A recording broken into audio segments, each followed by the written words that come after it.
La communication est le processus qui consiste à transmettre et à recevoir un message à travers un canal ou support contenu dans un environnement. L'émetteur est la personne qui envoie le message. Le message est émis dans l'environnement ou contexte dans lequel se trouve l'émetteur. Il est codé par les pensées, les idées, les valeurs de l'émetteur, autrement dit son cadre de référence. Le récepteur est la personne ou l'auditoire à qui le message est envoyé. Le message est reçu dans l'environnement dans lequel se trouve le récepteur. Il est décodé par le cadre de référence du récepteur. Le modèle présenté est celui de la communication unidirectionnelle. Elle va dans un sens unique, de l'émetteur au récepteur du message. La communication unidirectionnelle doit être utilisée lorsqu'une information doit être communiquée sans qu'une réponse soit nécessaire. Elle peut également être efficace dans une situation d'urgence ou une situation de crise.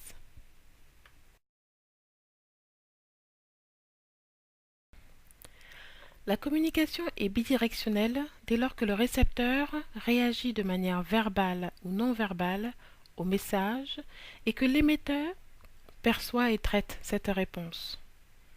Cette réaction du récepteur est appelée feedback ou rétroaction.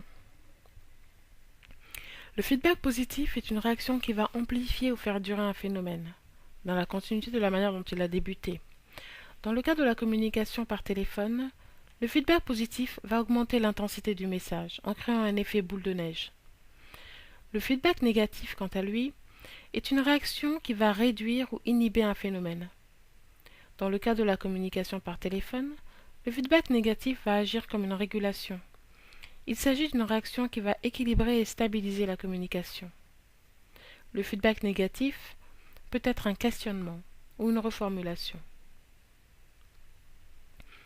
La capacité de communiquer efficacement est la compétence la plus importante pour réussir dans le métier de téléconseiller.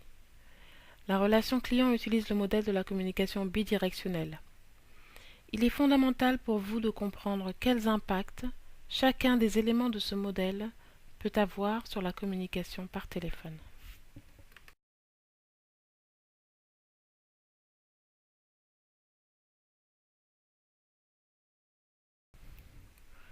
La relation client fait intervenir trois environnements qui agissent sur la qualité de la communication. L'environnement du client, l'environnement du canal de transmission du message et l'environnement du téléconseiller, autrement dit, votre environnement de travail. Les contraintes issues de ces environnements constituent des freins à la communication que je qualifie d'extrinsèques. Le téléconseiller doit être capable d'identifier ces freins, puis les réduire, les éliminer ou les contourner. Le bruit est un exemple de frein extrinsèque. Aux freins extrinsèques viennent s'ajouter un deuxième type de frein à la communication. Ce sont les freins intrinsèques. Ils dépendent directement du client, du canal choisi et du téléconseiller. Le cadre de référence, le registre du langage et l'attitude sont des exemples de freins intrinsèques. Vous trouverez dans votre e-book des ressources supplémentaires sur les freins à la communication et les moyens de les supprimer ou de les contourner.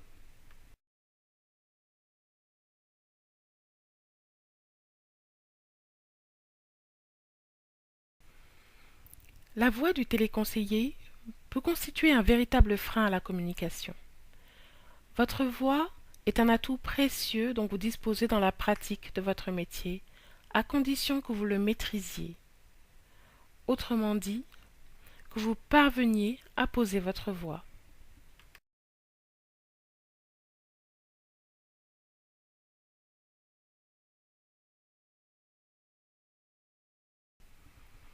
Que signifie poser sa voix? Il s'agit d'un ensemble de techniques vocales qui permet d'agir sur les paramètres modifiables de la voix.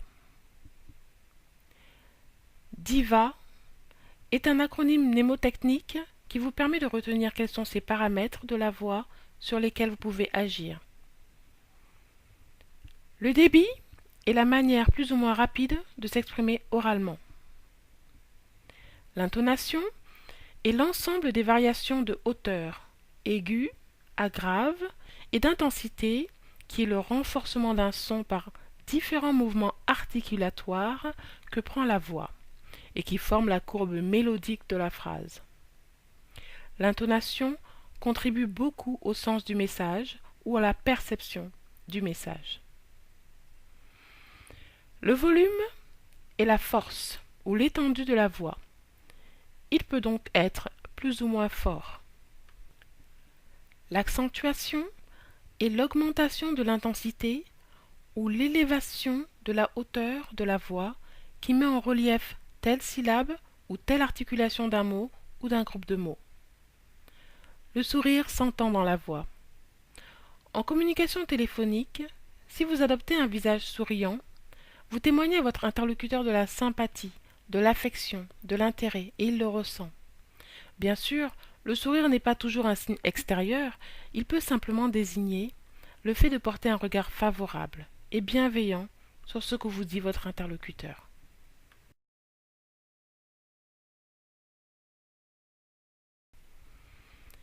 Et enfin, n'oubliez pas que sans souffle, pas de voix. Maintenez le dos bien droit, les épaules basses et respirez. Si vous disposez d'une chaise ergonomique dans le cadre de votre travail, tant mieux. Vous pourrez alors largement vous adosser tout en maintenant une bonne posture et le dos droit. Si tel n'est pas le cas, pensez à vous asseoir sur le bord de votre chaise, les pieds à plat sur le sol et le dos bien droit. Une bonne posture et une respiration adéquate sont indispensables pour poser votre voix.